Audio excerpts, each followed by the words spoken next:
അയ്യോ വേണ്ട വേണ്ട വേണ്ട, കിടന്നോ കിടന്നോ കിടന്നോ. ഇടിച്ച വണ്ടി നിർത്താതെ പോയി. വണ്ടി കണ്ടാലറിയാം, തമിഴ്നാട് നമ്പറാ. പോലീസ് കേസെടുത്തിട്ടുണ്ട്. ഞാൻ സാംസൺ, ഫീൽഡ് അറിയപ്പെടുന്ന സാങ്കുട്ടി എന്നാ. 3 കൊല്ലമായിട്ട് ഞാനും അകത്ത് തന്നെ ഉണ്ടായിരുന്നു. വധശ്രമം സെക്ഷൻ 307.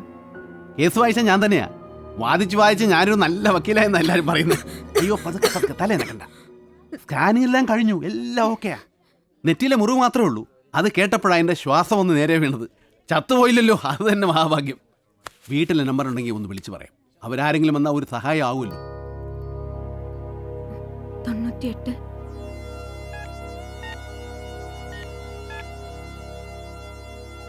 ആര് പറഞ്ഞിട്ട് വിളിക്കാന്ന് പറയണം. മല്ലിക. ചീട്ട് എഴുതിപ്പിച്ചപ്പം ഞാനിട്ട പേര് മേരിക്കുട്ടി എന്നാ. എൻ്റെ വീടിനടുത്തുള്ളതാ. ഈ പെണ്ണുങ്ങളെന്ന് പറഞ്ഞാൽ പശ പോലെയാ. മനസ്സിൽ ഒട്ടിപ്പിടിച്ചാ പിന്നെ പറിച്ചു കളയാൻ വലിയ പാടാ. ഈ നമ്പർ നിലവിലില്ലെന്നാ പറയുന്നേ. വേറെ നമ്പർ എന്തെങ്കിലും? ഇല്ല. വീടെവിടാ? കരിപ്പം. ഒരുപാട് ദൂരെയാ, കുടകിനടുത്ത്. ഓ, അപ്പൊ പിന്നെ പോയി ആരെങ്കിലും കൂട്ടിക്കൊണ്ടുവരാമെന്ന് വെച്ചാ അതും പാടാ. എന്നാ പിന്നെ ഞാൻ പോയി കഴിക്കാൻ എന്നേലും വാങ്ങിച്ചോണ്ട് വരാം.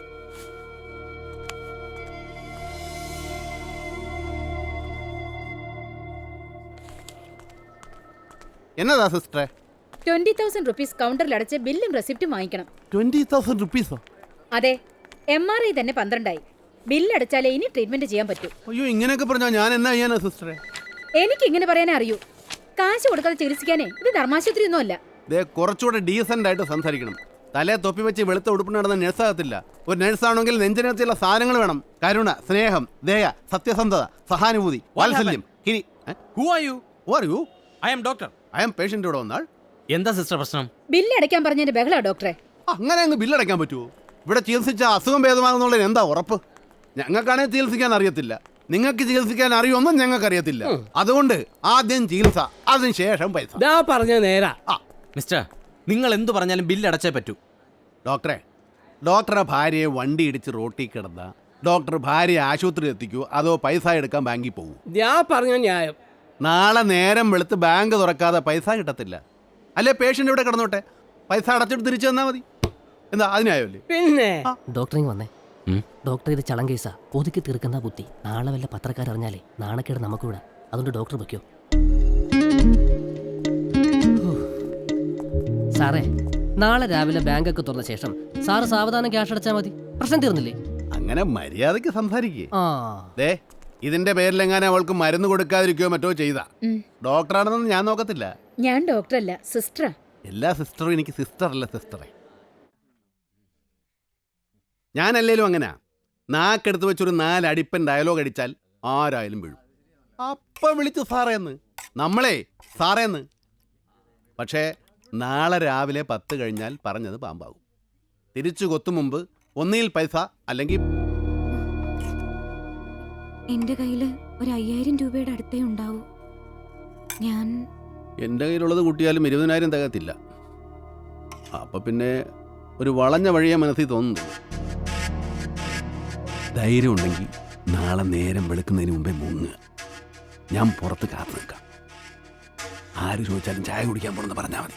ബാക്കി കാര്യം ഞാൻ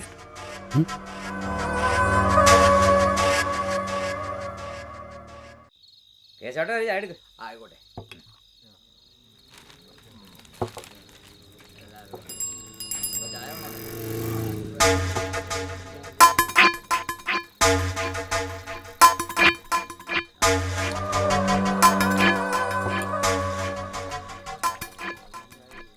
എടുത്തായിരുന്നു. പിൽസ് കഴിച്ചോണേ. എന്റെ ഫോൺ നമ്പർ എഴുതിയ പേപ്പർ ബാഗിൽ വെച്ചിട്ടുണ്ട്. വീടെത്തുമ്പോ ഒന്ന് വിളിച്ചാൽ സമാധാനമാവും. തനിച്ചു പോയാ വീടെത്തുമെന്ന് തോന്നുന്നില്ല. പോയിട്ട് ധൃതിയില്ലെങ്കിൽ. അയ്യോ, അതിനെന്നാ പ്രയാസം? ആ ബാഗ് തന്നെ. പോകുന്ന വഴിക്ക് സംക്രാന്തിയിൽ ഇറങ്ങി ദാസന്റെ വീട്ടിലൊന്ന് കയറണം. എൻ്റെ കൂടെ ജയിലിൽ കിടന്ന ആളാ, നല്ലവനാ. അവൻ്റെ ഭാര്യ ഗർഭിണിയാ. കുറച്ച് പൈസയും 5-6 എഴുത്തും കൊടുക്കണം. അത്രേ താമസമുള്ളൂ. കൊല്ലം 5 ജയിലില്. ഇനിയിപ്പോ വീടെത്താൻ 1 ദിവസം കൂടി താമസിച്ചു എന്ന് വെച്ച് ഒന്നും സംഭവിക്കാനുമില്ല, നേടാനുമില്ല. അപ്പോ കൊലപാതകമായിരുന്നു.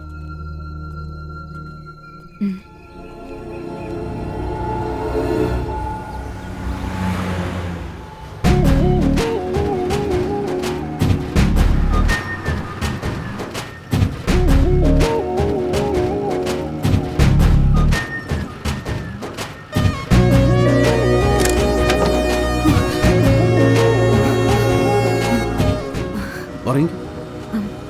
വേണ്ട, നന്നായിട്ട് ഉറങ്ങി. ഞാൻ കാരണം ഒരുപാട് ബുദ്ധിമുട്ടായി അല്ലേ? നമുക്കിഷ്ടം തോന്നുന്നവർക്ക് വേണ്ടി എന്തെങ്കിലും ചെയ്താൽ അതിന് ബുദ്ധിമുട്ടെന്ന് പറഞ്ഞുകൂടാ. അതൊരു സന്തോഷമാണ്. എന്തായിരുന്നു ജോലി? ജോലി മോഷണം, പിന്നെ അല്ലറ ചില്ലറ കൂലിത്തല്ല്. ആകാശത്തിലെ പറവകളെ പോലുള്ള ജീവിതം. വിതയ്ക്കുന്നില്ല, കൊയ്യുന്നില്ല, കളപ്പുരകളിൽ ശേഖരിക്കുന്നില്ല. ആരെങ്കിലും ശേഖരിച്ചു വെച്ചത് അടിച്ചു മാറ്റി ഹാപ്പിയായിട്ട് ജീവിക്കും. ജാതകത്തിൽ വരെ പറഞ്ഞിട്ടുണ്ട്, മകൻ നക്ഷത്രം മേടൻ രാശി, മോഷ്ടിച്ചില്ലാതെ ജീവിക്കാൻ പറ്റില്ല. അതുകൊണ്ട് ഞാനായിട്ട് തിരുത്താൻ പോയില്ല. പക്ഷേ ഇപ്പം ജയിലിൽ പോയത് മോഷണ കുറ്റത്തിനല്ല. ഞാൻ ചെറുവത്തൂർ എൻ്റെ നാട്ടിൽ രാത്രി ഒരു 12 മണിക്ക് എൻ്റെ ജോലിയുടെ ആവശ്യത്തിനായിട്ട് റെയിൽവേ ട്രാക്കിൽ കൂടെ വരികയായിരുന്നു.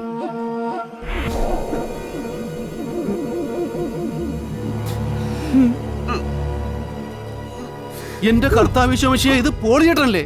ചേട്ടന് എന്നാ പറ്റിയത്? ഇതെന്തിനാ ഇവിടെ വന്ന് കിടക്കുന്നേ? പറയട്ടെ, അടുത്ത ഞായറാഴ്ച മേരിക്കുട്ടിയുടെ കല്യാണമല്ലേ? അത് നടക്കില്ല. നടക്കല്ലേ? എന്നാ കാര്യം? അത് മേരിക്കുട്ടിക്ക് ഇടാനുള്ള പൊന്നിന്റെ കാര്യം ഏറ്റത് ആഞ്ഞിലിക്കൽ ജോസാ.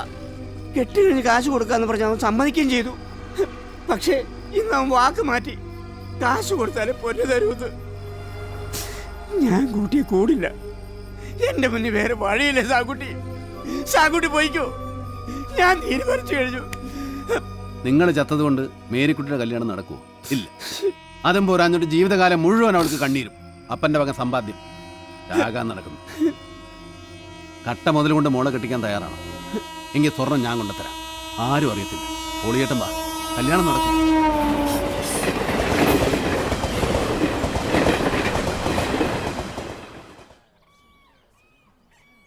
ഈ മേരിക്കുട്ടി തന്നെ ആശുപത്രി ചീട്ടിലെ മേരിക്കുട്ടി. സൈക്കിളും ചവിട്ടി ഒരുപാട് നാൾ അവളുടെ പുറകെ നടന്നിട്ടുണ്ട്. കുടുംബമഹിമയുടെ ഗുണം കൊണ്ട് തിരിഞ്ഞു പോലും നോക്കിയിട്ടില്ല. എന്ന് വെച്ച് ആഗ്രഹം തീരത്തില്ലല്ലോ. ഒരു ദിവസം കള്ളു കുടിച്ച് 4 കാലേ നിൽക്കുമ്പോഴാണ് ദാണ്ട നിൽക്കുന്നു അവളുടെ അപ്പം പോളിയിട്ട മുമ്പിൽ. പേടിച്ച് നിർത്തി പറഞ്ഞു, മോളെ എനിക്ക് ഭയങ്കര ഇഷ്ടം, കെട്ടിച്ച് തരണം.